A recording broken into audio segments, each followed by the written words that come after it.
kulli fulan, katakan pada fulan itu yang sujud, yang soleh ini, man dzalladzi yata'alla alayya alla aghfira li fulan, beritahu orang yang sujud ini, yang soleh ini, kenapa dia mencatut nama saya hanya satu sepihak. Saya ini Tuhan loh, bisa aghfir, bisa u'adzib, saya ini bisa memaafkan, bisa menyiksa.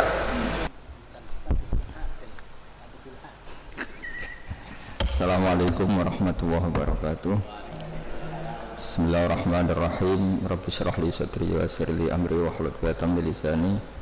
Allahumma shalli wa sallim wa barik ala habibika Mustafa Muhammadin wa ala alihi wa sahbihi asma'in, nama ba'du.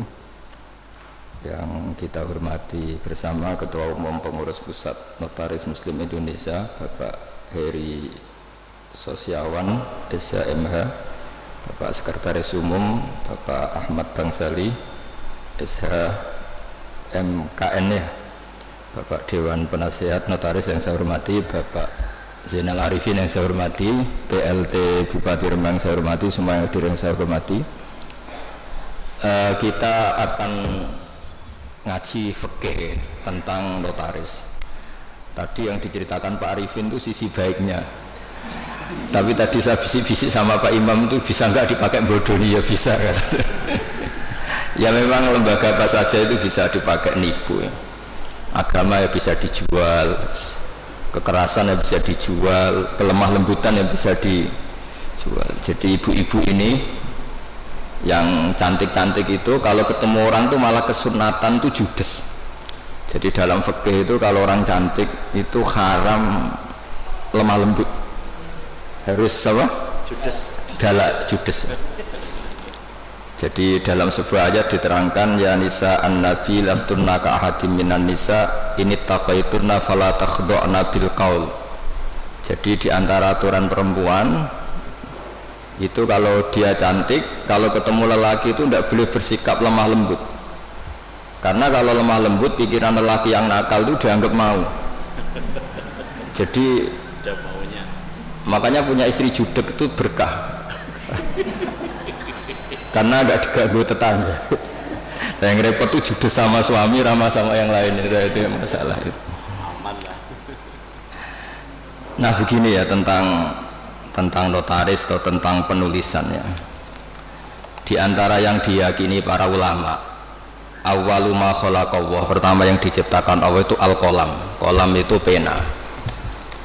Karena semua fakta sejarah itu butuh pencatatan.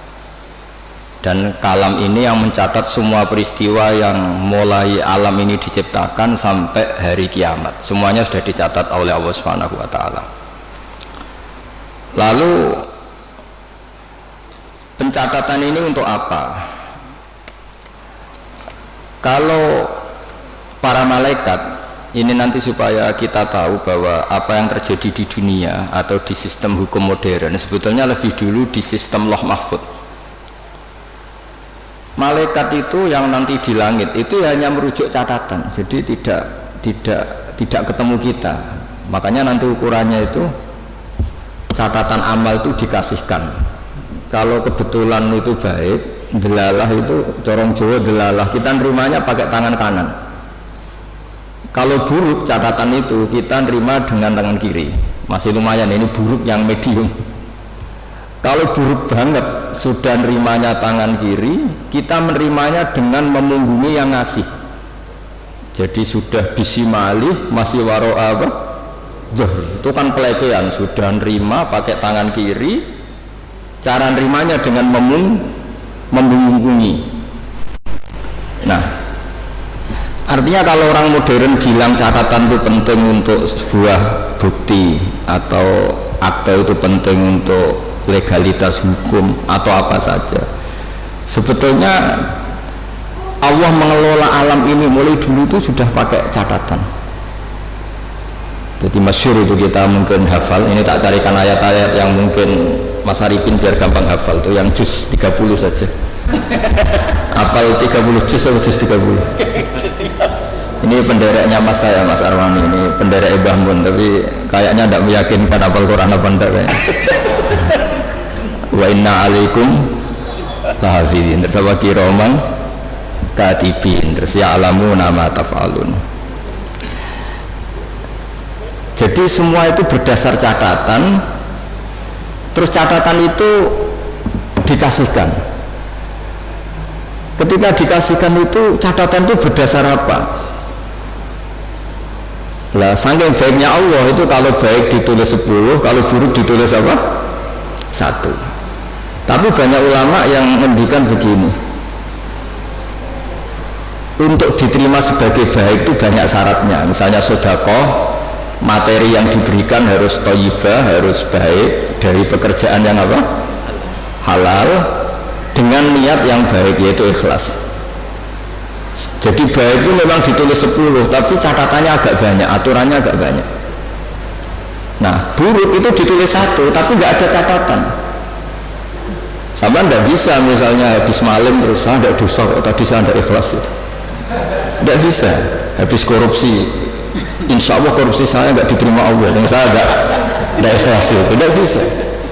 Sementara sholat itu ditulis 10, tapi untuk menjadi sah itu catatannya banyak. Ya misalnya saya ini kecelok kiai, terus kalau jadi imam terus sholat nggak khusyuk kan malu. Akhirnya ya khusyuk saya ini mu'allal, ada penyakitnya, karena demi jaim, jaga apa? Image. Kayak saya misalnya bupati kok gak ngomong kesejahteraan rakyat itu kan ya malu, akhirnya ngomong. Apa betul hatinya gitu apa enggak, ya gak tahu. Jadi ribet. Untuk kebaikan itu ribet. Saya kiai ngomong agama, ini demi penjelasan agama apa profesi, apa cari keuntungan juga nggak pernah tahu. Sehingga agama ini tidak hanya ngeritik orang fasik, tapi yang ngeritik ulama. Sehingga Imam Ghazali itu ngarang Ihya, itu diantara juz-juz awal itu ngeritik ulama, itu aneh. Kenapa itu aneh? Karena wong Imam Ghazali itu ulama, kok karangannya justru ngeritik apa? Ulama. Karena agama ini datang untuk membenahi semua. Saya ulang lagi, agama ini datang untuk membenahi semua, termasuk membenahi sistem keulamaan. Di antaranya aturannya adalah ilmu itu harus tercatat. Jadi notaris itu nggak boleh bangga, sebetulnya itu mengikuti tradisi tertua dalam sejarah alam raya ini. Awwalu ma khalaqallahu itu al-qalam. Ya tentu di atas itu semua ada Nur Muhammad SAW, tapi ini kita bicara al-qalam. Nah, kenapa semuanya harus tercatat? Saya sedikit cerita. Banyak ulama yang berpendapat, pertama yang bikin kolam yang bisa memanfaatkan atau menggunakan alat tulis itu Nabi Idris. Itu beliau nulis terus. Sehingga beliau itu warfa'na humatanan aliyah, termasuk Nabi yang punya derajat yang tinggi. Karena jasanya itu suka nulis. Nah, akhirnya ini saya cerita ilmu keahlian yang saya tekuni, keahlian disiplin yang saya tekuni. Ketika Rasulullah SAW masih sugeng, itu semua yang dilakukan itu dicatat. Andai kan nggak dicatat, maka kita tidak tahu mana yang dulu, mana yang belakang, dan nanti punya efek hukum yang dulu bisa dinasah, dibatalkan oleh catatan yang lebih baru. Seperti undang-undang juga gitu, ada revisi, semuanya ada amandemen, semuanya ada itu. Itu semuanya dicatat. Tapi jangan katakan catatan itu mengikat, ya tidak juga. Karena yang bohong juga banyak, sehingga dalam ilmu hadis ada hadis maudhu, dipalsukan. Jadi kalau notaris kok ceritanya baik semua kayak Pak Arifin, ya tidak mungkin hadis saja bisa dipalsu, apalagi notaris aktor. Itu di Jakarta saya sering ketemu orang-orang kaya kalau cerita, satu tanah sertifikatnya bisa 3, asli semua. Ya kan ribet. Nah, kalau di dunia perdukunan itu semuanya bilang punya Nogo Sosro, asli semua. Sing ahli Istanbul ya semuanya punya Istanbul, semuanya ngeklaim asli semua. Jadi catatan itu penting. Tapi kemudian validasi tadi menurut agama itu siapa? Era dulu yang dipercaya itu orang adil. Orang adil itu orang yang nggak pernah dosa besar atau tidak sering melakukan dosa kecil. Lalu dunia ini bergeser lebih mendengar ke saksi ahli. Ini yang mulai agak ruwet menurut agama, tapi tidak ruwet menurut ilmu modern. Yaitu saksi itu harus orang yang ahli, yang membidangi itu.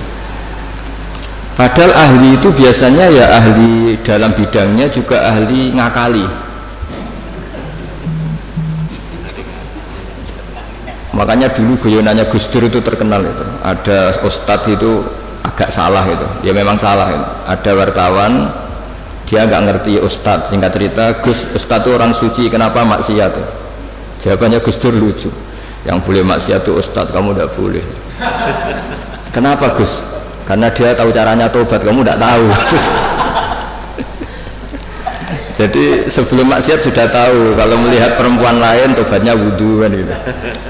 Kalau ngerasani Pak Imam nanti tobatnya minta maaf, kan sebelum dosa sudah tahu caranya tobat. Nah, orang-orang ahli hukum, ahli pidana itu tahu cara ngakali pidana. Jadi, nah ini PR bagi kita semua. Lalu Allah itu tahu semua apa yang akan dilakukan hambanya, termasuk akal-akalan itu. Baik akal-akalan merekayasa kebenaran maupun akal-akalan dalam apa saja. Di sini akhirnya Quran itu ya bicara wa makaru wa makarallah wa huwa khairul makirin. Karena manusia itu mulai dulu cerdas. Ketika orang Yahudi dilarang berburu hari Sabtu dan hari Sabtu itu ikan banyak, mereka tidak berburu hari Sabtu, bikin jebakan, ya. Jadi bikin jebakan tok tapi nggak diambil. Setelah ikan itu tertahan, diambilnya hari Minggu, ya. Jadi ya, jebak, ya, jadi orang Sabtu ini tapi Minggu. Jadi Nabi Idris itu cerita yang terkenal, yang pertama manfaatkan alat tulis itu. Sampai anda usah tanya ini riwayatnya ini hoax apa enggak, hadisnya maudhu apa enggak, nanti setelah alim saja tanya itu, sebelum alim jangan tanya dulu. Baca kitab tidak bisa konyol al hadis maudhu enggak, ini ribet orang-orang. Nanti setelah alim bisa baca kitab baru debat saya, supaya nanti kalau masih debat tak tanya sudah alim kok enggak belajar apa sendiri. Nabi Idris itu ingin masuk surga. Singkat cerita dia itu berdoa, ya Allah, di antara anak ini, cerita ini jarang saya ceritakan, pertama ini saya cerita di semua ngaji baru ini saya cerita. Ini agak spesial notaris ini, karena Nabi Idris ini nabi pertama yang apa? Memanfaatkan tadi alat tulis. Itu nabi itu ya aneh cara berpikir. Nabi itu memang ya agak aneh cara berpikir, tapi anehnya orang baik. Saya itu kok kasihan sama malaikat yang ngatur matahari. Kan kalau menurut keyakinan agama semua sistem alam raya ini dipasrahkan malaikat. Lahu muakibat, pokoknya semua yang mengatur alam raya ini sama Allah dipasrahkan sama malaikat. Lalu orang modern entah bilang itu satu sistem atau satu apa terserah, tapi kalau istilah agama itu malaikat. Makanya diantara jawabannya Pak Quraisy Shihab ketika ditanya kalau makanan ada malaikatnya, hewan ada malaikatnya, padahal menurut ilmu modern itu tidak ada. Terus kata Pak Quraisy, jika gizi kamu katakan gizi, lalu vitamin kamu katakan vitamin, tidak ada yang larang, kenapa agama pas bilang itu ada malaikat kamu ribet gitu. Jadi sebenarnya manusia itu ya lucu. Ketika sama tak kasih tahu pisang itu ada vitamin apa, kamu kan jawab vitamin A. Andai kan dulu penemunya bilang vitamin Z gitu kan, kamu tetap bilang Z. Iya kan? Kenapa ketika kita bikin istilah malaikat ribet gitu? Jadi sebetulnya manusia itu aneh. Ya dulu orang ya nggak ada namanya bupati, adipati, sekarang jadi bupati. Mungkin pencipta bahasa adipati memang kepiye bukan jadi bupati itu dulu adipati. Ya itu kan masalah nama saja, masalah apa? Singkat cerita Nabi Idris itu ya Allah, tolong beri keringanan malaikat yang bagian ngatur matahari. Sebagian ngatur orang cantik kan ringan, bagian ngatur pohon-pohon yang indah itu ringan. Bagaimana malaikat yang ngatur apa? Matahari, panasnya kayak gitu. Terus kata Allah, doa kamu saya kabulkan. Hari setelah doa itu malaikat yang bagian ngatur matahari itu merasa rileks. nggak seberat kayak biasanya. Akhirnya tanya, ya Allah, kenapa saya sekarang jadi ringan tugas saya? Ya berkat doa ini Nabi Idris. Singkat cerita terus, tolong beri hak dia terbang ke langit karena sudah mensyafaati saya. Terbang dia ke langit. Ketemu malaikat. Jadi orang baik itu ya kadang ngakali. Ketemu malaikat Israel, tolong saya kasih tahu rasanya mati. Tapi ya kasih mati dia. Akhirnya di surga. Setelah di surga itu cerita kiai kuno itu, setelah kamu belum saatnya masuk surga, pulang lagi. Terus kata kiai kuno itu, sandalnya ditinggal satu. Terus kata Nabi Idris, saya belum bisa keluar Gusti sebelum sandal itu ketemu. Lah surga itu luas, dicari sampai sekarang nggak ketemu. Makanya warfa'nahu makanan aliyah itu ada ulama mengatakan di antara nabi yang nggak meninggal selain Nabi Isa itu Nabi Idris, karena beliau sekarang itu masih tertahan di surga nyari sandal. Nah, itu ya gara-gara ngakalin malaikat Israel akhirnya mangkel. Ini kan orang belum mati, tadi kan mintanya mati itu uji coba, kenapa mati betulan terus gak mau kembali. Ini cerita. Jadi Allah itu saking baiknya, kadang-kadang kesaksian orang yang agak-agak nipu itu ya diterima. Dulu itu ada orang saking percayanya hadisnya Nabi, ini cerita nyata itu, tapi saya tidak ingin dijadikan syariat. Ada orang tuh saking percaya sama hadisnya Nabi, dalam hal itu bagus, tapi dia harus nipu untuk mengaplikasikan itu. Yaitu ada hadis, siapa yang mati disaksikan orang sekian, dia orang baik, maka dia akan masuk surga. Dia itu nggak orang baik sama sekali, akhirnya nyewa orang. Pokoknya nanti kalau saya mati, kamu harus bilang saya ini orang baik. Nyewa. Tiga kali. Bayar saya. Iya, supaya punya akte bayar. Tapi nggak tahu kalau contohnya itu nggak tahu. Semoga itu nggak terjadi. Atau kalau terjadi ya semoga tobat. Akhirnya itu bayar betul. Dari rumah sampai kuburan ya orang-orang ini iya lah gitu, ini orang baik, ini orang baik, ya khair terus. Itu diampuni sama Allah. Allah bukan nilai bayar nyuapnya, tapi nilai wong itu percaya nih beda-beda di Nabi. Salah hadisnya. Jadi orang itu mempunyai sisi aneh. Jadi sudah tahu kalau yang legal formal notaris, ya sudah berusaha dapat notaris. Di satu sisi mengaku ini legal formalnya hukum harus punya akte ya. Supaya jadi dari segi ngaku itu legal formal yang diakui negara bagus, tapi dari segi cara mendapatkannya ini yang masalah kan. Jadi ya saya enak ya ini cerita aja. Saya ini tidak termasuk dia yang bisa disuaparnya, kalau mau ngomong ya ngomong aja. Terus diundang notaris, terus muji-muji terus ya enggak, itu mari tidak adil gitu ya biasa. Jadi sama Allah dimaafkan, bukan nilai apa tadi uangnya, tapi nilai dia percaya sama bahwa yang disaksikan orang sekian tuh masuk surga. Jadi kita tidak pernah tahu cara pandang Allah. Dan ini harapan ya bagi kita semua yang sering salah, mungkin tidak sekedar pernah salah, saya ini sudah jujur sering salah, sehingga di teks hadis mangkulu bani Adam khotoun wa khairul khotoin at-tawwabun. Setiap dari bani Adam itu sering salah. Khoto itu bukan khote, kalau bahasa Arab itu ghafir itu mengampuni, kalau ghafar sering ngampuni, wahib itu pemberi, kalau wahab sering memberi. Kayak kalau bahasa Arab itu kalau diikutkan wazan fa'al itu mubalaghah. Masih ingat ya? Masih maju ini masih maju dia. Jadi itu kadang-kadang hubungan manusia dengan Allah itu kita tidak pernah tahu. Dan Allah itu unik. Kadang itu kalau dicatut itu kadang ya suka, kadang ya tidak suka. Kita tidak pernah tahu karena Allah itu yaf'alu ma yasha. Pernah ada seorang yang nakal lah, preman lah, nginjek orang yang sedang sujud. Kita kan sepakat yang nginjek itu salah. Kita pasti sepakat yang nginjek itu salah.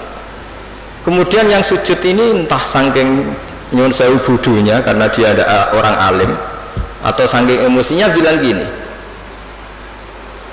wallahi la yaghfiru wa lak, demi Allah, Allah tidak akan ngampuni kamu.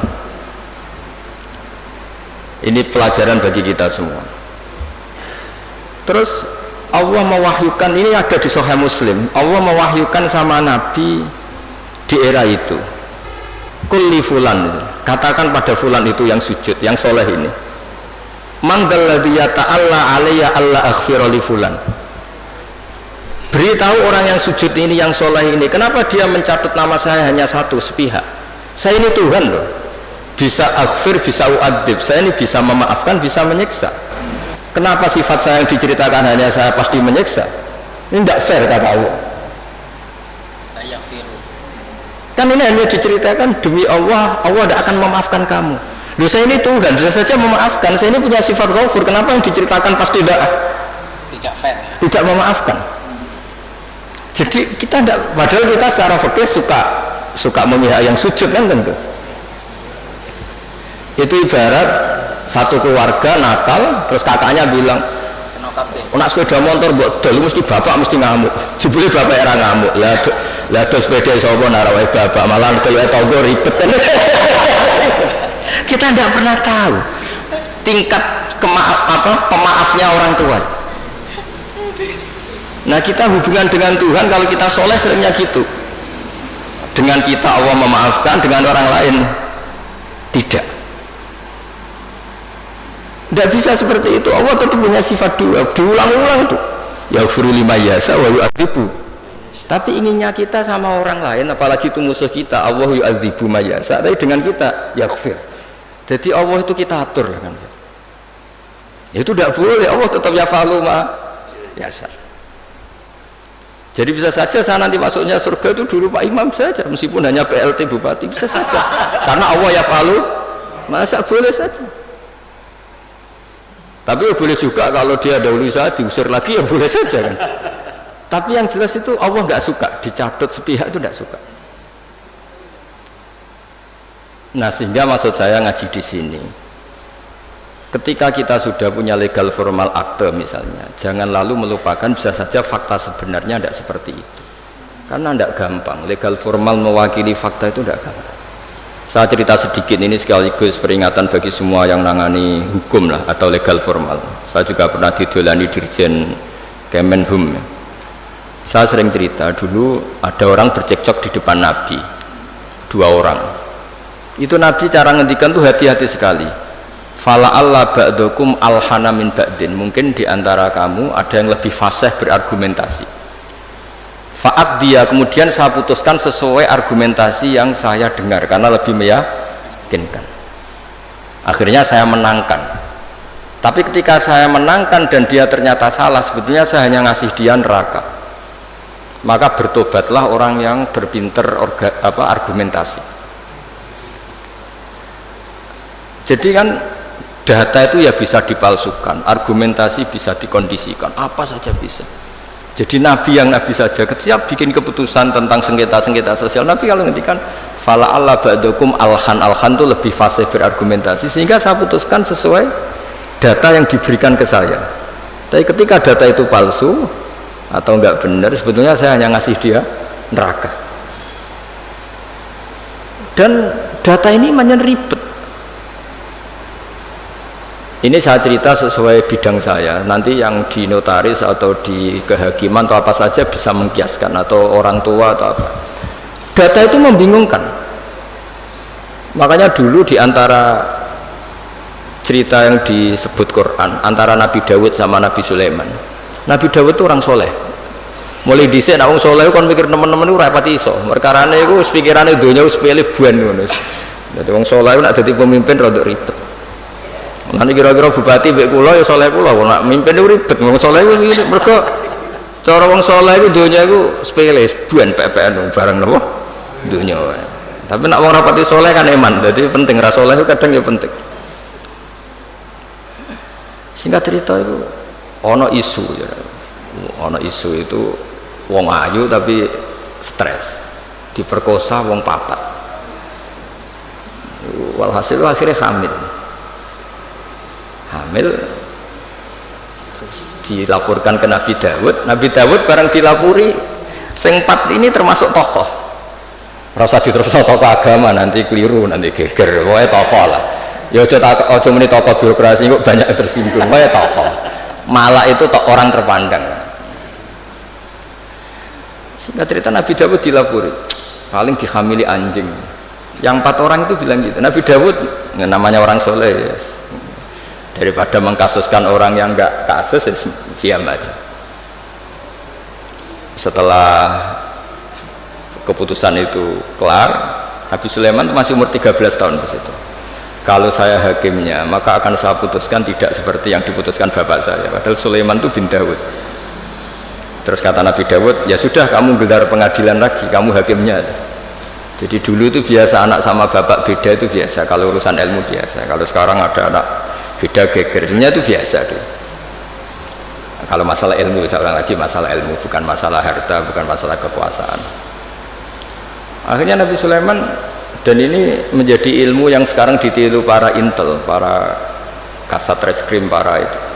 Nabi Sulaiman akhirnya tanya sama 4 tokoh ini, 4 orang itu aja lah, nggak usah tokoh ribet. Tapi sebenarnya tagnya itu tokoh. Dipanggil satu-satu. Yang merkosa itu anjingnya warnanya apa? Hitam katanya. Dah kamu kesana. Yang kedua ditanya warnanya apa? Merah. Padahal 4 orang itu ketika di depan Nabi Dawud 4-4-nya bersaksi bahwa itu diperkosa anjing. Semuanya menyaksikan. Nabi Dawud memutuskan ya sudah anjing kita coba. Nabi Dawud nggak mau ribet. Berarti sudah merah, hitam, putih. Nggak tahu yang keempat jawab apa nggak ada anjing. Pokoknya 4 ini warnanya beda-beda. Setelah satu-satu terus dikonfrontasi bareng. Kamu tadi bilang apa? Hitam. Kamu tadi bilang apa? Merah. Kamu tadi bilang apa? Putih. Katanya menyaksikan bareng. Kenapa anjingnya jadi beda-beda? Berarti kamu bersekongkol bohong ya? Wah, akhirnya ngaku kalau keempat ini yang tadi yang merkosa. Jadi apa ya? Menghakimi itu tidak gampang. Sehingga di Quran itu kalau Allah muji Nabi Dawud itu hanya dipuji kebaikannya, diantaranya inna sakharna ma'hul jibala yusabbihna seterusnya. Tapi ketika masalah hukum kata Allah fafahamnaha Sulaiman wa kullan atayna hukmau wa ilma. Jadi kalau masalah kecerdasan memberi hukum itu kata Allah fafahamnaha Sulaiman, cerdas anaknya. Begitu juga ketika ada mbak sama adik punya anak, sama-sama punya anak itu kalau kecil kan wajahnya mirip-mirip, apalagi saudara ya, anaknya mbak sama adik.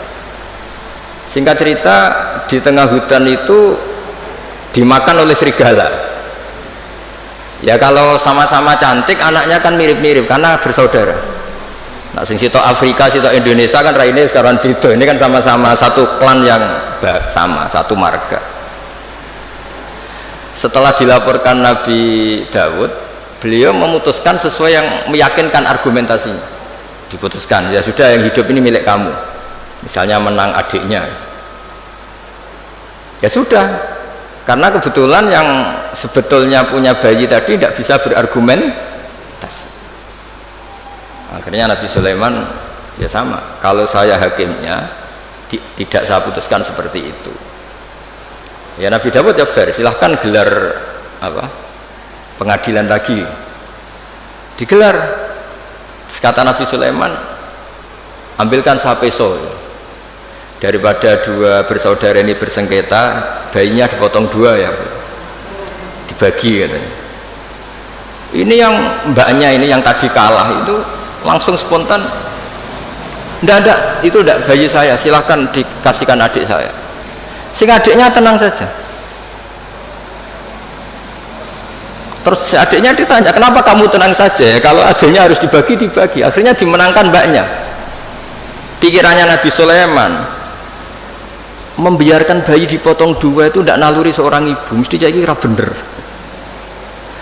Sing mbaknya karena ingin bayi ini nggak dipotong sampai rela dikasihkan orang lain, sementing bayi saya hidup. Ini naluri seorang ibu. Nah, ini kepintaran Sulaiman. Jadi dia memanfaatkan psikologi untuk memutuskan siapa yang. Sebetulnya di notaris, di kehakiman bisa pakai teori itu. Ono wong kok oleh ngajakno permohonan wis bulat terus. Saja itu alamat terus. Karena kata Nabi itu semua riwayat mengatakan al-haqqu sahlun, kebenaran itu nyaman. Bawaannya kebenaran itu nyaman. Ditanyakan tetangga-tetangga yaitu miliknya, ditanyakan kerabatnya yaitu miliknya. Tapi kalau barang nggak bener itu mesti mubang. Kan harus ngambil data-data yang nggak validkan yang apa. Sebenarnya kalau barang hak itu pasti gampang. Tapi masalahnya selalu ada orang yang pintar berargumen.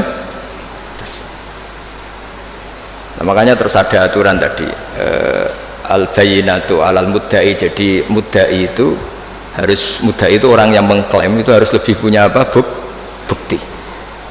Tapi lagi-lagi ini masalah-masalah yang kita di zaman akhir itu kemudian ada profesi yang kadang-kadang nyuwun sewu keahlian itu lebih dipercaya ketimbang kesolehan.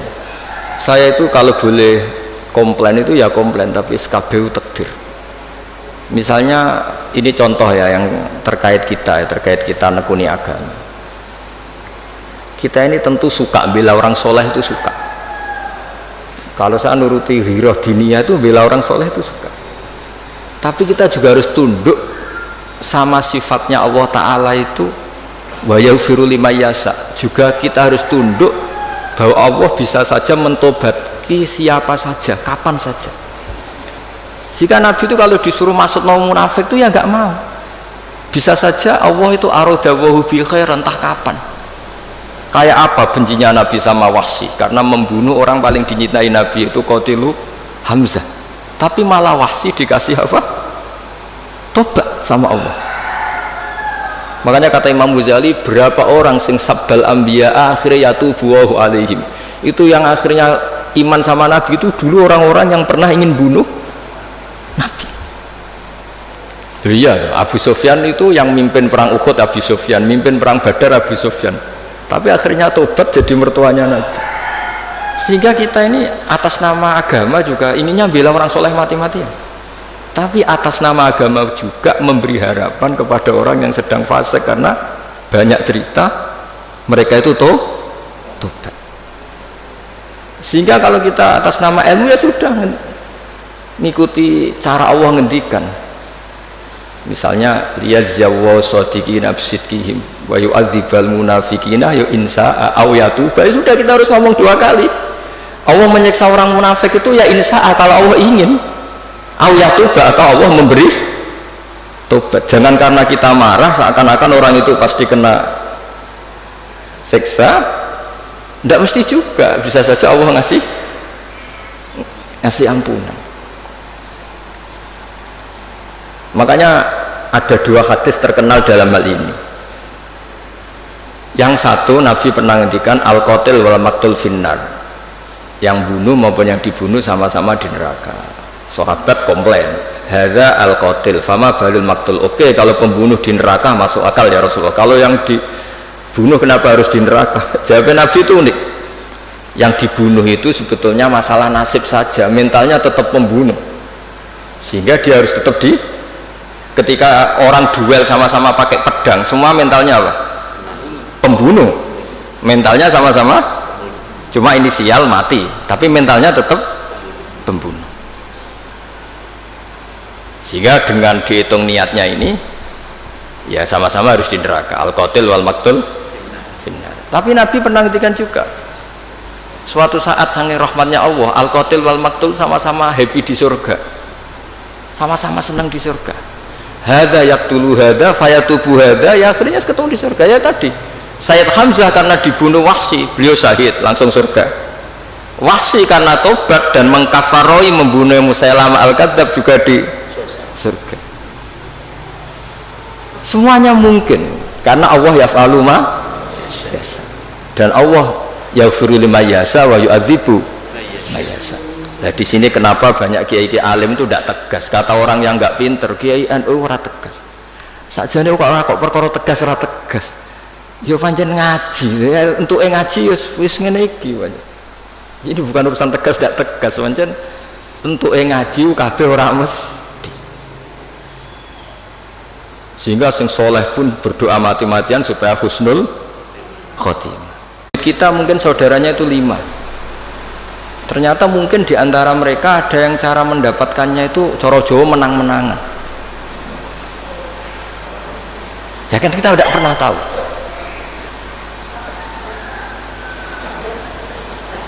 Ya kita tidak pernah tahu. Makanya di sini dibutuhkan selalu apa? Istighfar. Ya saya ulang lagi ya. Jadi kita ini tidak pernah tahu. Jangan-jangan yang kita miliki itu ada kecampuran-kecampuran hak orang lain. Karena kita tidak pernah tahu. Meskipun sekarang legal formalnya kita punya sertifikat, punya seperti ini contoh. Mungkin ini banyak yang tersinggung, tapi ini hukum tetap saya beritahu. Dulu Nabi itu melarang kalau orang terpelajar bertransaksi sama orang lugu. Dalam ilmu ekonomi itu layabi hadirun libadin. Orang terpelajar itu nggak boleh transaksi sama orang lugu. Karena bawaannya itu mesti ngakali. Bawaannya itu mesti ngakali. Terus naha Rasulullah antalakir rukban. Nabi itu melarang secara ekonomi penjual dari kampung-kampung itu dicegat sebelum masuk pasar. Jadi Nabi inginnya orang yang bawa sapi itu sampai ke pasar sapi supaya ngerti harga pasar. Tapi kadang-kadang tengkulak itu suka dicegat di perjalanan, apalagi dulu belum ada internet, belum ada HP. Terus orang dicegat ngertinya yaitu sudah harga terbaik, padahal itu harga paling murah. Itu sehingga naha Rasulullah antalakir rukban. Terus di kitab Fathul Mu'in ini dengerin semua maklar-maklar ini supaya tobat. Di Fathul Mu'in itu walayasihu bi'ul fuduli, jual belinya maklar itu nggak sah di kitab Mu'in. Tapi Indonesia kan nggak anut Mu'in, anut untung rugi kadang-kadang gitu. Jadi misalnya gini Pak Arifin ya, saya ini orang desa bawa sapi ya, sudah mbah-mbah tua itu, sudah mbah-mbah tua bawa sapi. Biasanya bawaannya maklar itu, mbah ini jenengan sapi ini kepengen pajeng pinten ya 10 juta. Oh mbah 10 juta. Biasanya mbah tua itu dilungguh noneng warung kon ngopi, dibiayai paling 5.000 kan kopi. 5.000. Terus si Pak Arifin tadi jual sapi itu di pasar. Kalau laku 11 juta ya dijual, baik mau dikasih 10 juta. Tapi kalau lakunya hanya 9, gak ngangkat bah dibalik nomennya, mau rugi 5.000. Nah pertanyaannya gini, ketika nyata-nyata laku 11 juta, uang 11 juta itu imbalannya sapi apa imbalan omongannya Pak Arifin? Harga sapi apa harga apa? Enggak, sapi itu masih milik siapa coba? Mbah itu. Berarti uang 11 juta itu milik siapa? Mbah itu. Tapi kamu ikhlas enggak nyetorkan 11 juta? Mana cari ini. 1 juta berarti ini. Mesti Mbah mau kan sampean kepengen 10 juta itu 10 juta. Pertanyaannya tetap saja secara fikih 11 juta itu semuanya milik Mbah tadi. Karena yang kamu jual masih. Nah, sebetulnya ada cara supaya halal. Mbah sapi tak utang. Berarti kalau diutang nanti ketika payu 11 juta ya kamu ya gak masalah kan posisinya mbah sapimu payu dol piro 10 juta. Oke 10 juta tak utang mbah ya. Berarti payu 11 juta kamu bayar 10 juta. Tapi resikonya nak payu 8 juta kamu tetap bayar 10 juta. Tapi kalau selama akadnya maklar itu yang kamu jual tetap milik mbah itu, dan berapapun harganya uang itu ya milik mbah itu, karena as-saman fi muqabalatil mabi, harga ini tetap harga barang yang dijual, sementara itu masih milik mbah tadi. Jadi nah saya tidak tahu apa mazhab lain membolehkan itu enggak, tapi tetap normalnya itu ribet. Jadi makanya Nabi itu dulu itu nggak suka kalau ada orang lugu-lugu dagangan ke pinter, nggak suka. Sampai Nabi ngintikan la yabi hadirun di badin, hadirun itu orang kota, badin itu orang bedui, saking inginnya itu. Nah Artinya mungkin di notaris, di kejahakiman, di kejaksaan itu ojo sampai lawang terpelajar berperkara ambek wong lugu bawaane iki bodoni iki dibodoni kan. Apa juga kita harus pakai hukum seperti itu? Potongannya kok lugu mbek wong pinter. Sik mbah ora babak kok sik golek sing babak. Jadi ini kebenaran saya itu memang ingin mengungkapkan ya. Jadi cobalah perbaiki perilaku kita, jangan sampai ada pembodohan dalam perdagangan maupun dalam pendidikan. Dulu ketika kita komplain sama sistem pendidikan nasional, kenapa sering ada regulasi juga gitu. Masa yang di NTT sama daerah-daerah terbelakang standar nasionalnya disamakan yang di Jakarta, kan nggak boleh. Sama sebenarnya di perdagangan juga gitu. Masa orang pinter boleh kulak barang di daerah-daerah yang terpencil, mesti bawaannya juga ngakalin gitu.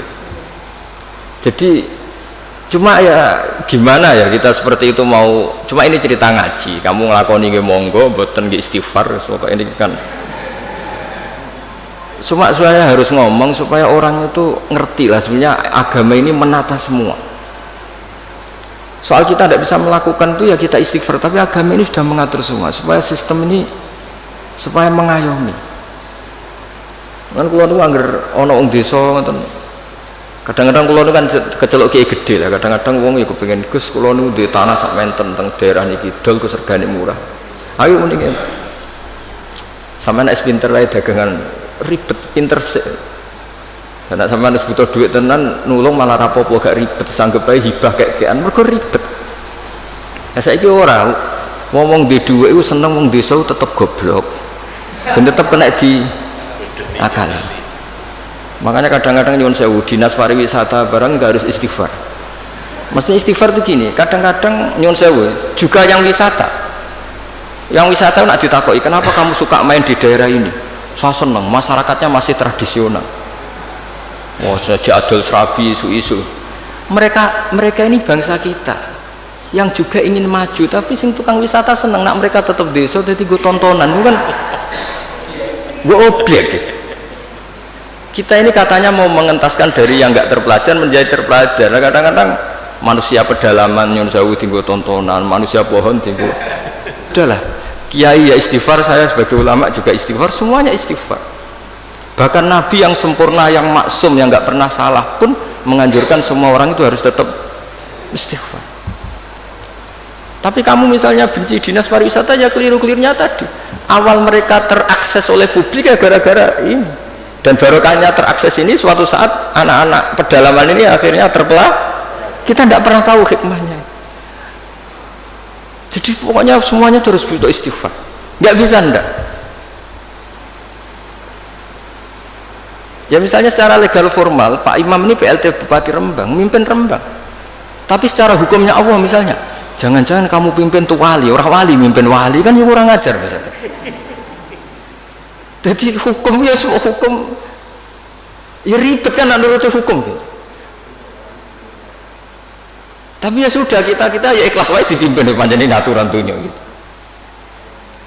Makanya kalau nanti guyon mbek Pak Ganjar dinanteng dunia mimpin kula sonan akhirat gentenan ya. Karena memang harus seperti itu. Karena jogeman ulama uga wali jadi ning dunia dipimpin ning akhirat dipimpin menang ribet. Jadi kudune gentenan oh. Gantian. Nah ini pelajaran bagi kita. Jadi di antara keinginan Rasulullah SAW itu orang-orang yang tertinggal itu sampai masuk pasar Pak Arifin supaya ngerti harga pasar sehingga mereka terpelajar. Sama lihat di bab di Sahih Muslim atau Bukhari itu betapa Rasulullah itu di bab B itu diulang-ulang itu. Nah Rasulullah antalakir rukban layabi hadirun libadin. Tapi ini orang sudah mulai lupa, malah seneng kalau ada orang-orang lugu seneng. Kulak ning desa wae ijek murah. Nah, ini kalau apa? Artinya kan kita sebetulnya suka kalau bangsa kita ini dolan ning kono wae masyarakat ijek desa. Suweneng. Anak bangsa sendiri, saudara kita sendiri kene wisata dhuwur gubuk, ndelok petani ijek desa nu suweneng. Menawa ning atine kena diakali. Nggak sing seneng rabi ya ngono, rabi ini kayaknya murah. Irit. Ngirit. Aktif pengen. Jadi Rasulullah itu kayak apa hebatnya itu. Jadi di antara yang dilarang Nabi gimana? Orang-orang desa bersentuhan sama orang. Tapi yang dilarang orang kotanya karena ini yang dianggap subjek. Nah ini enggak niat nyinggung siapa-siapa, tapi cobalah ini ngaji supaya ngerti lah bahwa betapa agama ini mengatur apa semua. Saya kira demikian. Assalamualaikum warahmatullahi wabarakatuh. Nah tadi Gus Baha bukan menyindir tapi mengkias-kiaskan supaya kita amanah ketika membuat suatu produk legal formal tadi seperti akta. Hati-hati, jangan dicontohkan seperti tadi sebagai maklar lah, sebagai apa. Nah itu maksud Gus Baha bukan menyindir tapi kita supaya hati-hati. Untuk selanjutnya pertanyaan dari rekan-rekan, mungkin dari sini satu, nanti dari online saya baca satu. Silahkan. Sudah jadi bupati. Aku kangen mau yang bagus rapi yang ini keluarganya sendiri juga supaya profesi bagian rapi selesai. Kita berharap selalu begitu. Assalamualaikum warahmatullahi wabarakatuh. Waalaikumsalam warahmatullahi wabarakatuh. Terima kasih atas waktu yang diberikan kepada saya. Gus Baha ini idola kami, Gus, dari Jawa Timur kami. Oh iya, di iya. Surabaya. Iya, jauh-jauh ke Surabaya dari sini ingin mendengarkan langsung pengajian Jauhan Gus Baha. Banten. Begini Gus, sesuai dengan tema kali ini kan dengan iman dan amal soleh kita menuju Indonesia maju ya. Tapi alhamdulillah tadi melebar ke notaris ya sebagai profesi kita. Yang kita tahu bahwa iman saya, iman semuanya ini seseorang pasti abdon ya Gus ya. Nah bagaimana kiat untuk menjaga iman ini agar bisa stabil Gus Baha. Demikian dari saya, terima kasih. Assalamualaikum warahmatullahi wabarakatuh. Wonten gurune kok muridé. Monggo Gus. Masalah iman itu banyak ulama yang berpendapat, termasuk mayoritas ahli sunnah wal jamaah. Ibu Isi ya? Kok bisa namanya gitu? Iskarima. Oh ya bahasa Arab itu. Iya, nggak usah diteruskan nanti mati dulu. Itu kan hiduplah secara mulia atau mati secara syahid. Begini ya, iman itu banyak ulama berpendapat, mayoritas ahli sunnah bahwa iman itu bisa naik, bisa turun. Tapi banyak ulama juga yang berpendapat tidak bisa naik, tidak bisa turun. Karena iman itu tasdek, tasdek itu membenarkan. Jadi misalnya gini, saya beri contoh ya. Ini misalnya, ini warna apa? Biru ya? Biru. Saya berkeyakinan pulpen ini biru. Ya sudah biru. Ketika saya tidak menggunakan pulpen ini secara baik, saya tetap berkeyakinan ini biru. Ada orang yang berkeyakinan ini biru dan memanfaatkan kebiruannya. Ada orang yang berkeyakinan air itu menyegarkan. Dan kemudian dia pas dahaga tidak minum.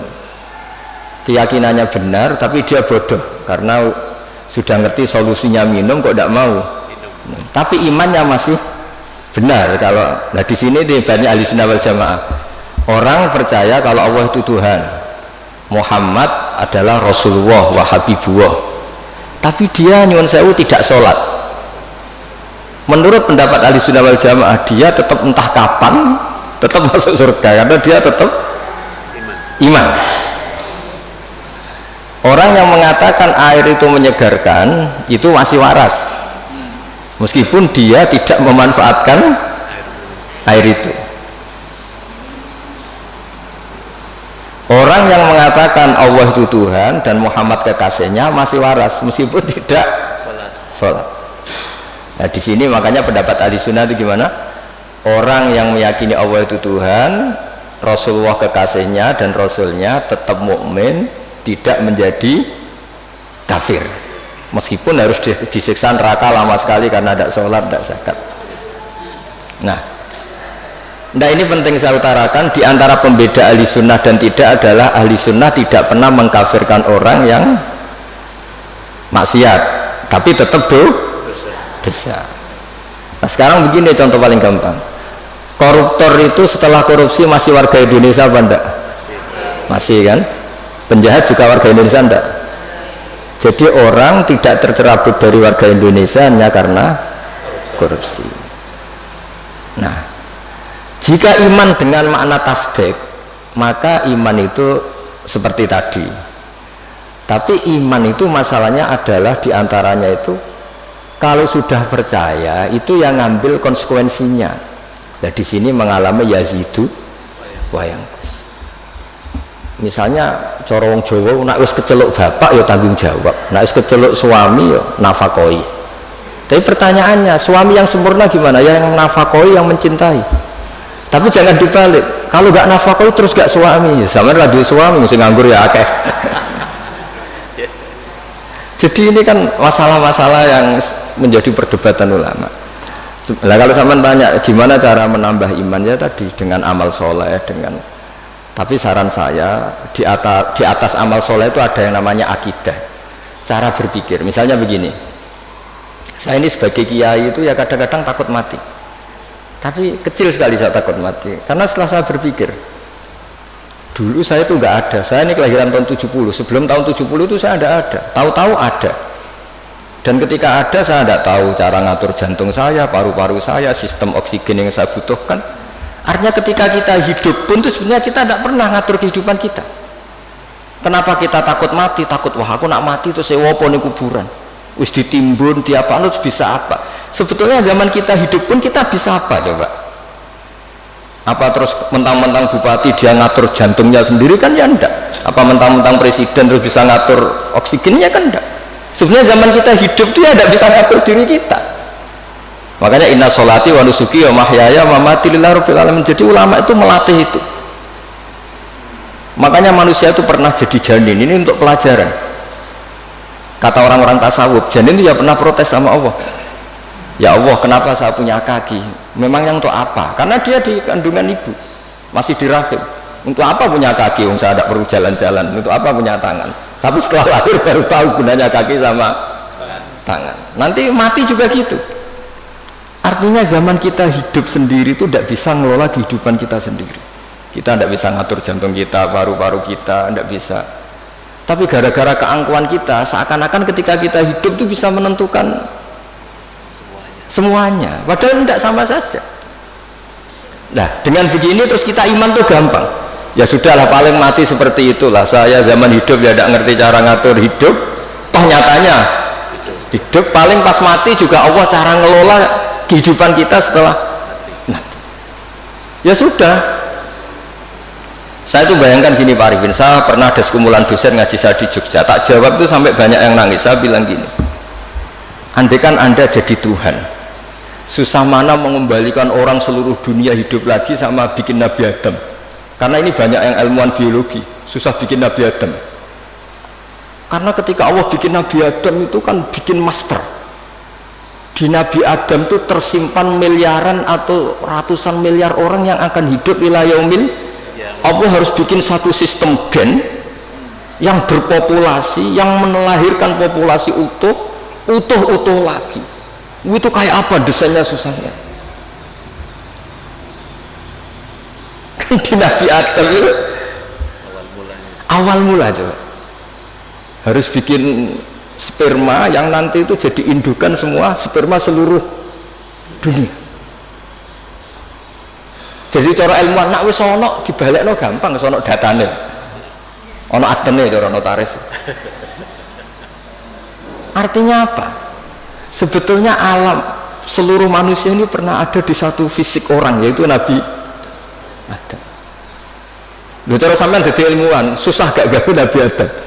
Bikin manusia master yang nanti melahirkan miliaran orang dan semuanya mandiri. Setiap kelahiran itu kan punya jantung sendiri, punya paru-paru sendiri, punya. Terus masternya itu bikinnya gimana soalnya? Dan setiap jantung tuh punya sistem sendiri, punya urat sendiri. Dan itu dulu dipadatkan di siapa? Nabi Adam.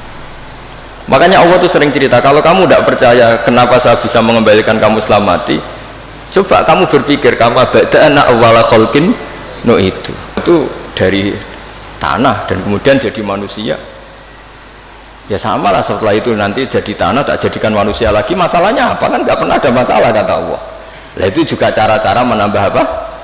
Keimanan, maksud saya seperti itu. Ya saya kira demikian. Kemudian ini saya satu dari online ya kan, yang lagi ngetren katanya nih Gus. Jadi sekarang ada katanya haya alat jihad. Oh, provokator kan. Nah ini pertanyaannya dari Mas Faris Sidoarjo, bagaimana kriteria batasan sehingga dikatakan pemberontak pada pemerintah yang sah atau buhot, dan kemudian bagaimana menyikapi kejadian yang lagi ngetren viral tentang adzan ajakan jihad, apakah itu ada tuntutan dari Nabi atau tidak, atau termasuk bid'ah? Nah berat. Enggak, biasa aja kan. Enggak, ini kalau notaris bakas ini aneh. Pertanyaan umum ini. Enggak, sebetulnya semua orang tahu kok apa adzan itu ya dengan kalimah-kalimah yang sudah seperti itu riwayatnya dari Rasulullah Shallallahu Alaihi Wasallam. Dan kita masalah jihad juga ngerti lah. Dulu bangsa kita ini dijajah Belanda ya, mereka otomatis jihad. Dulu Mbah Hasyim ya bikin resolusi jihad. Semua itu kan muqtadul hal, sesuai konteks. Nah, kalau dalam keadaan damai juga orang ya nggak suka jihad ya, karena ya saya pernah baca di beberapa kitab kewajiban jihad itu penting. Andai kan dulu tidak diwajibkan jihad ketika kita dijajah Belanda sama Jepang, itu juga bingung. Andai kan Islam tidak punya ajaran apa? Jihad itu. Tapi ketika hukum itu berdasar muqtadul hal, maka hukum itu menjadi gugur ketika muqtadul hal itu tidak ada. Jadi tanggapi saja secara ilmiah. Jadi kita juga kebingungan loh, andai kan dulu nggak ada bab jihad di fikih itu ketika kita dijajah apa? Belanda. Coba ketika kita dijajah Belanda, dijajah Jepang, terus ajarannya mau kasih sayang tok. Monggo. Pek, monggo pendet mawon. Dan kan dulu nggak ada ajaran jihad kan ketika Belanda jajah di Tegal di mana? Nggih monggo pendet mawon. Kan ajarannya wong tua dhisik kan ngalah. Ikhlas. Tapi barokahnya ada apa? Ajaran apa? Jihad. Kita bisa melawan Belanda dan merasa jihad fisabilillah. Tapi di mana-mana jihad itu ya ada konteksnya. Nah, dulu kenapa Rasulullah tegas ya? Karena memang harus tegas. Rasulullah jelas benarnya, musuhnya jelas salahnya. Di zaman akhir itu tidak segampang itu. Jadi ini nggak usah jadi jawaban yang perlu dibentur-benturkan, biasa saja, normal saja. Saya dengan Mas Imam ini ya karena dia tamu tak hormati gitu. Nah, kalau mulai ganggu waktu saya tidak saya hormati lagi kan tidak ada. Jadi ya sudah normal saja. Makanya ini dilatih lah, ngadepi fenomena apa saja itu dihadapi secara normal saja, karena agama ini menyediakan apa? Semuanya. Termasuk menurut saya kita harus berjuang supaya tradisi kita superior karena kita pejabat, kita tokoh, terus nganggap desa-desa terbelakang objek itu jangan. Kayak ya tadi, kayak kita anggap desa-desa terbelakang ini jadikan wisata karena udaranya masih segar gini-gini. Oke, kalau itu awal dari kita kenal orang-orang desa nggak apa-apa. Tapi kalau awal menjadikan itu objek, wah enak beli tanah di sini murah itu. Wah enak nikah di sini murah gitu. Paling dipakani sak ngene wis gelem itu kan terus.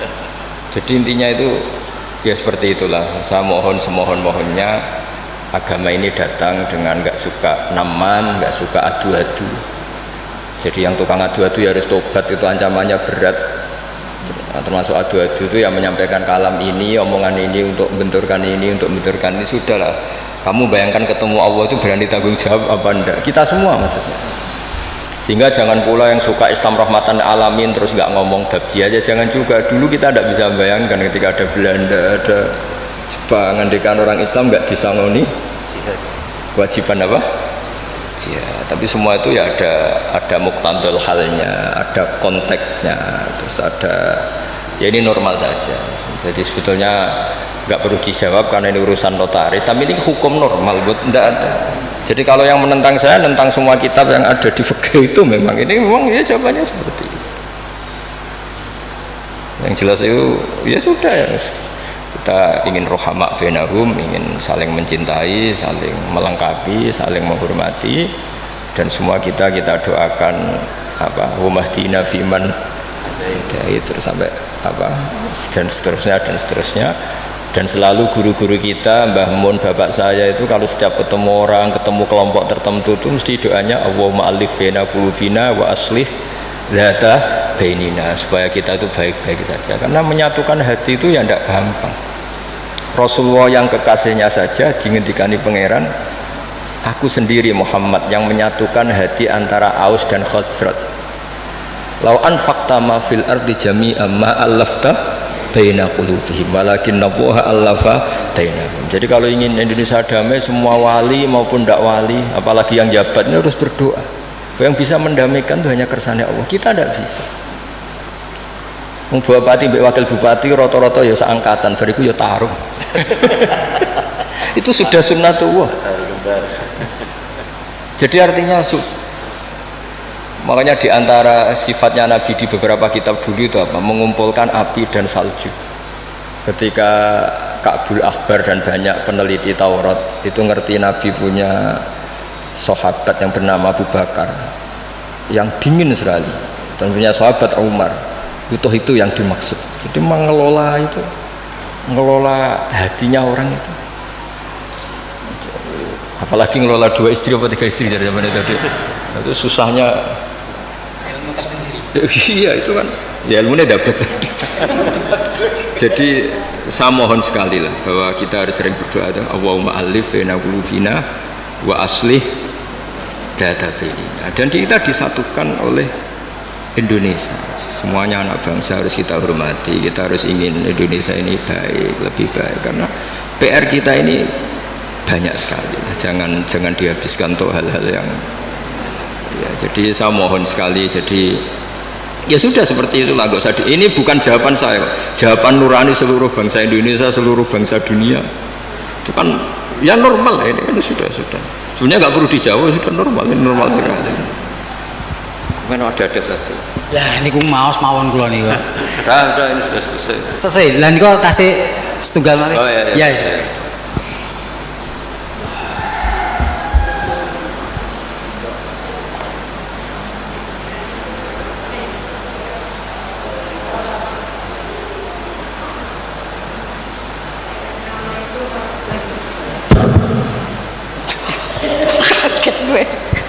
Baik, terima kasih. Assalamualaikum warahmatullahi wabarakatuh.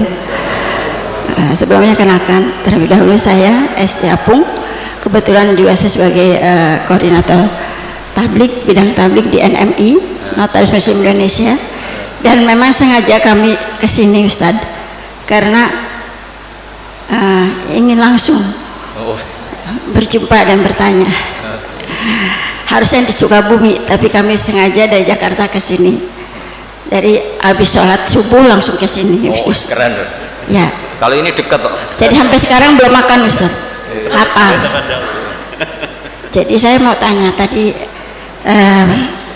bahwa orang yang pertama mencatat adalah Nabi Idris. Iya, yang memanfaatkan. Yang memanfaatkan. Kemudian juga pada saat tadi Gus bilang zaman Nabi pun setiap perkataan Nabi, setiap apapun dicatat. Mungkin ada sekretarisnya Ustaz ya.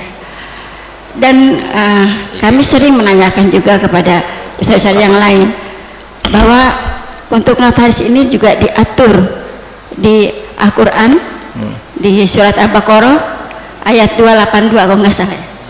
282 Ustaz.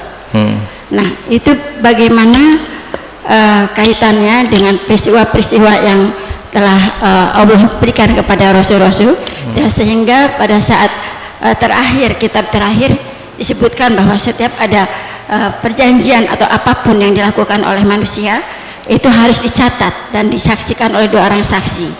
2 orang saksi itu kalau perempuan maka sama dengan satu laki-laki sama dengan 2 orang perempuan. Jadi kalau misalnya saksi berarti 3, kalau 2 perempuan berarti plus 1 laki-laki. Sementara kalau di dalam kehidupan kita sekarang, karena berdasarkan undang-undang nasional, saksi itu mau laki mau perempuan sama, Gus. Nah, bagaimana menurut pandangan Gus? Di sini. Terima kasih. Assalamualaikum warahmatullahi wabarakatuh. Assalamualaikum warahmatullahi Negara wabarakatuh. Pancasila. Namanya siapa ya? Balen itu tadi MC ora jelas. Ben anak gunane. Jadi tadi pertanyaannya Gus intinya tentang masalah persaksian dalam suatu akad. Di situ kan mungkin idza tadayantum terus di situ bisa hadatain. Nah, dua orang saksi.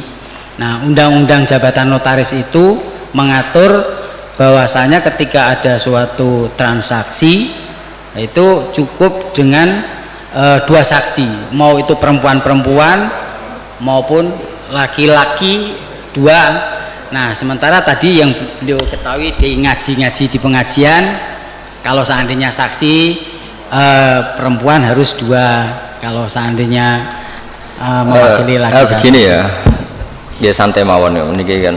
Niki biasa nderek Mbah Mun, kemarin sudah ke saya provokasi. Santai mawon gini ya, ini termasuk diantara kesalahan kita kadang bandingkan hukum fikih Islam dengan tatanan modern. Sebetulnya masalahnya ndak harus ekstrim itu gitu. Karena sesuatu yang nggak perlu dibenturkan ya ndak usah dibenturkan, ya biasa aja. Hanya biasa aja begini. Sebetulnya ayat itu kan ada terusannya farajulu wa imra'atani mimman tardona minasyuhada. Ukurannya apa? Misalnya antadilla ihdahuma fatudzakkira ihdahumal ukhra. Jadi Abu Hanifah itu sangat longgar dalam bab usul fikih. Jadi yang diceritakan Quran itu tentu kondisi ideal versi yang paling baik, versi yang paling dapat ridha Allah.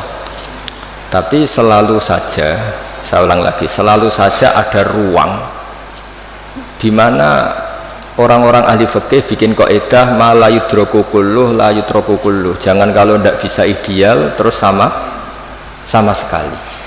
Jadi kalau tidak bisa a'lal kamalat, jangan sampai tidak di adnal kamalat. Misalnya begini, kalau nuruti ideal, saksi itu harus adil. Adil itu orangnya nggak pernah dosa besar, nggak sering dosa kecil. Mana ada orang sekarang seperti itu? Terus saksi itu orangnya harus begini-begini. Nak nuruti istri juga gitu. Kalau nuruti kriteria itu harus gitu. Nggak ketemu. Li jamali harus cantik, wa mali harus punya uang, harus punya nasab, punya agama. Pasti yang seperti itu tidak mau sama kamu kan gitu. Jadi, nah lalu inti daripada kesaksian itu qat'un niza. Ada kepastian kalau sengketa ini menang ini, karena ini ada saksinya, yang lain tidak ada saksinya. Atau yang satu saksinya kuat, yang satu tidak kuat. Itu saja sebetulnya kebutuhan dalam konflik itu qat'un niza. Soal surahnya persis apa enggak, ya kita yakin yang digambarkan Quran itu kelas A, adnal a'lal kamal. Yang kita lakukan itu adnal kamal, karena mau tidak mau, saya ulang lagi, mau tidak mau. Dulu itu malah kalau nuruti persis, kalau sengketa itu disidangkan harus habis asar. Dulu orang masih normal, kalau habis asar itu kan mau surup, itu mau matahari tenggelam. Itu zaman orang era soleh, itu mau surup itu kayak apa kiamat. Terus perasaannya orang sampai cacilik kon mlebu omah, sapi pitik kon mlebu omah. Saiki ora ya, surup-surup malah nggo mlaku-mlaku tinggo ngabuburit. Nah, dulu enggak, bayangkan dulu itu enggak ada listrik. Terus orang itu kayak histeris setiap mau ngadepi apa malam itu. Karena enggak ada. Sehingga supaya orang itu takut akhirat, takut kematian, kalau ada sidang penting disuruh habis asar. Ini kalau menurut cerita Quran. Makanya kan di Quran itu ketika ada 2 orang itu bersaksi fa'ib simani billah la syaitan dari fa'ib ba'da sholat itu disuruh apa? Habis sholat apa? Asar. Jadi dulu itu orang itu sampai seperti itu. Tapi sekarang eranya rubah, orang itu profesional, ada jam ngantor. Jam ngantor jam 9, jam 10 itu waktu orang paling lupa mati. Kan dulu itu izzadatu bainikum idza hadara ahadakum mutawun taraka khairan alwasatu dan akrabun terus sak terus itu jadi dicari waktu paling orang itu gampang ingat akhirat, kemudian dia ada bohong mergo surup-surup. Makanya kalau orang dulu sudah umur sak Pak Arifin waktune wis asar, maksudnya wis meh gitu. Dan dulu itu ngefek betul sampai Nabi ngendikan jangan sholat habis asar, karena habis asar itu setan sedang mengangkangi di sisi ini. Itu makanya dulu terus dipakai kesaksian supaya orang itu takut.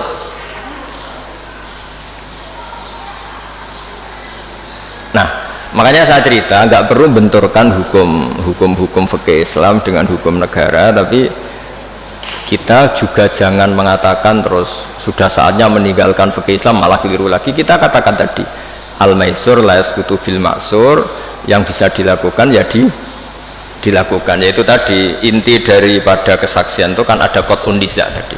Kalau ada percekcokan ya kita tentu mihak yang punya saksi daripada yang tidak punya saksi, yang saksinya adil daripada yang saksinya fasik, yang saksinya banyak daripada yang saksinya sedikit. Ya sudah, itu yang apa ya, maksimal yang bisa kita ketahui. Bisa saja indallah sebetulnya salah, kebetulan ini saksinya adil, ternyata adil pesanan, sudah didesain sedemikian, diset sedemikian rupa, dikondisikan terus. Ya kita tidak pernah tahu. Makanya Saudara Rasul ketika kamu berdebat di depan saya, jangan-jangan di antara kalian cara berargumentasi lebih meyakinkan, kemudian saya menangkan. Sebenarnya ketika saya menangkan dan kamu salah, sebetulnya kamu tak kasih neraka gitu.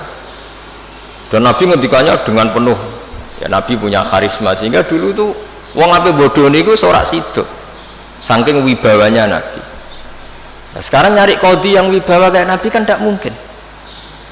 Malah kodi ini wedi pesakitan yang mergo orderan misalnya kan ribet. Tapi jangan pula katakan gak usah ada kodi, ada adil, malah gak karu-karuan dunia ini.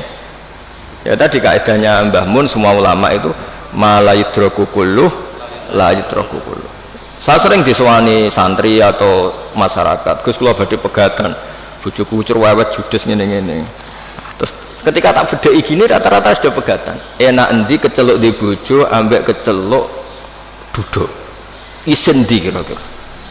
Isin duduk wis gitu. Wong lanang ngrati bojo kuwi ribet. Ya wis ora usah pegat. Paling gak ngamanno kowe status keceluk wong lanang di bojo gagah. Senajan nek ning omah diamuki ya ora usah mulai pada kono turu mulai. Jadi tadi apa malayudroku kulluh la yudroku kulluh. Jadi kesaksian itu kan gunanya itu tadi, kalau ada sengketa hakim ini gampang mihak mana kan. Ya sudah, kalau notaris itu nganggap perempuan ini cukup dalam kesaksian, ya sudah itu katakan hukum notaris. Tapi apa itu menghilangkan hukum Islam apa? Nggak usah gitu, itu nanti memicu. Senengannya kok memicu gitu. Ya kira-kira gitu ya. Masih ada waktu, Gus? Satu Kapan lagi. aja cerita. Ya cerita enggak. Ya nggak apa-apa ya diterus. Oh itu masih ada itu. Silakan. Karena yang hadir itu spesial ya, jauh-jauh. Oh ya. Saya tadi sangat terkesan apa yang disampaikan Gusmu berkenaan dengan Gus Baha, saya mohon maaf, berkenaan dengan perdagangan ya. Iya. Artinya orang kota ini tidak boleh berusaha dengan orang desa kan gitu ya. Dengan catatan ada kekhawatiran orang kota yang punya ilmu dan sebagainya ini merugikan orang-orang desa ya. Terus terang aja kami juga dari kuliah-kuliah dulu tentang perdagangan menurut syariat ini kami baru tahu ini Ustaz. Luar biasa menurut kami ya dengan apa yang saya sampaikan tadi ini ya. Dan fenomena di masyarakat ini real memang ya, kita tidak bisa menutup mata ya, bahwasanya perdagangan orang desa dengan orang kota ya, ini akan ada yang dirugikan, yaitu orang-orang desa, kecuali orang kota tadi ini betul-betul memegang syariat ya. Yang ingin kami tanyakan Ustadz ya, bagaimana kita ini bisa berdagang ini menurut syariat kan ya, karena menurut syariat ini, karena hari-hari ini kita berdagang ya, termasuk tidak boleh dusta apa, terus mungkin di dalam perdagangan itu kalau ada orang kecewa atau tidak jadi beli itu dikembalikan dengan ikhlas, langsung malaikat berdoa, ya Allah hindarkan orang ini dari kebangkrutan orang yang jual tadi ini. Sehingga kami mohon petunjuk bagaimana kiat-kiat kita seorang muslim ini bisa aman di dalam syariat untuk melakukan perdagangan. Matur nuwun Ustaz. Pakai itu aja Pak. Iya. Asmane siapa? Asmane Mas Abdul Razak. Gini Mas Abdul Razak ya, Bapak Abdul Razak. Jadi seperti yang saya ceritakan tadi, sebenarnya Nabi itu kan sangat mencintai semuanya, dan agama ini ad-dinu an-nasihah. Awal orang desa ngerti kota ya barokahnya orang-orang kota itu, tapi ya diharapkan oleh Nabi perjumpaannya itu bukan perjumpaan kepingin ngakali, tapi memang ingin menambah atau transfer ilmu lah gitu. Kalau niatnya gitu bagus, karena ad-dinu an-nasihah, agama ini nasihah, maksudnya nasihat itu berkomitmen baik kepada orang desa atau pada orang apa lain. Coba sekarang kok udah timpang gimana ya? Di kampung itu ada hukum sosial yang bagus, misalnya buruh itu ya buruh, mengumpulkan uang dari kota maupun dari buruh ke orang lain supaya kuat beli tanah tetangganya yang harganya paling 20 juta 15 juta dan menaikkan kasta hidupnya. Tahu-tahu orang-orang kota mentang-mentang punya uang 1 miliar 2 miliar, tanah di kampung itu sudah diborong, padahal miliknya orang Gunung Kidul, diborong orang, nggak diapa-apain. Nah ini buruh-buruh kampung situ yang ingin beli hanya corong Jawa nempel, hanya ngambil kaplingan saja tidak mampu, karena setelah dimiliki orang kota nggak akan terjual lagi selain harganya apa? Mahal. Jadi itu dulu kalau zaman Sayyidina Umar ada orang beli tanah luas kok nggak digunakan, itu disita oleh negara, harus dipaksa digunakan atau dipinjamkan atau apalah, yang penting tetap apa? Manfaat. Jadi kalau sampean tanya gimana supaya perdagangan itu jalan, ya tadi yang terpelajar ini kalau ngajak wong desa ya niati ya tadi ya, transfer ilmu, transfer peradaban, bukan malah ngakali tadi. Sama cari di hadis Sahih Muslim itu ada, itu bab itu jelas ada, nah Rasulullah antalak birruban. Ada teks bagian bentuknya ngendikan la yabi hadirun libadin, la yabi, jangan sampai orang yang terpelajar ini transaksi sama orang apa bedui. Tapi dalam konteks yang niatnya ada baik. Tapi kalau niatnya baik, di mana-mana kalau yang dilarang ya tentu yang tidak baik. Tapi kalau niatnya transfer ilmu kayak tadi, wisata ke orang pedalaman, tapi niatnya awal dari pembelajaran ya benar. Nah, niatnya gue tontonan tok. Malah ketika mereka terpelajar, wah di sini kena api, ono manusia pohon sekarang sudah ada indah. Itu kan kurang aja betul. Sama-sama anak bangsa, sisi tok penonton, yang satu jadi objek, itu kan ngawur betul itu. Ya kira-kira seperti itu. Yang penting tadi ad-dinu an-nasihah, agama ini adalah apa? Nasihat. Nasihat itu berkomitmen kalau hubungan dengan orang lain, niatnya supaya orang lain itu lebih apa? Baik, tidak menjadi korban. Ya sekian demikian Mas Rusak. Saya satu Pak, tambahan. Oh iya. Satu ya. Iya, enggak apa-apa. Terima kasih waktu yang disampaikan kepada saya. Saya melihat judul ini, Ustadz, dengan iman dan amal soleh menuju Indonesia. Sebenarnya judul ini mantap, ya.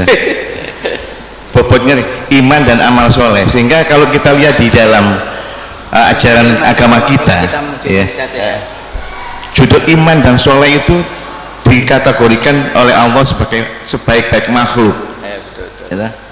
Dan mereka dalam hidup dan kehidupannya nanti tidak akan rugi, ya. Lantas gimana Pak?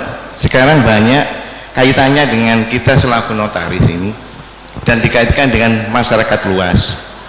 Kondisi Indonesia banyak yang mengatakan sudah dasarnya iman dan soleh. Semuanya umat Islam melaksanakan dan melakukan berjuang untuk iman dan soleh. Tapi dalam kehidupan sehari-hari masih demikian kondisinya. Ya ini gimana ya Pak? Penjelasan dan supaya ini tepat sasaran ini. Begini ya, jadi perasaan saya juga perasaan semua orang seluruh dunia mungkin. Jika orang itu digerakkan oleh roja itu harapan kepada Allah, maka kita ini akan baik-baik saja. Dulu kita ditunggui Rasulullah SAW, itu tentu kita dalam kondisi terbaik. Sebagaimana hadis khairul qurun qarni, sebaik-baiknya generasi tentu yang saya tunggui, kata Nabi. Dan kemudian ada merosot, dan ini normal. Masa ditunggoni Nabi pada ditunggoni Pak Imam kan ora mungkin gitu. Masa ditunggoni Wali Songo pada karo tunggoni Pak Arifin kan ora mungkin. Makanya andekan ini merosot ya saya senang saja. Masa ditunggoni Nabi be ora padha wae kan enggak. Tapi kita harus berpikir optimis begini. Nabi itu memang figur yang luar biasa. Kadang-kadang ngendikan ma min yaumin illa ba'dahu syarrun minhu. Tidak ada hari kecuali trennya lebih buruk. Tapi jangan kira Nabi hanya ngendikan begitu. Nabi juga sering muji kita. Tuba liman amana bi walam yaroni.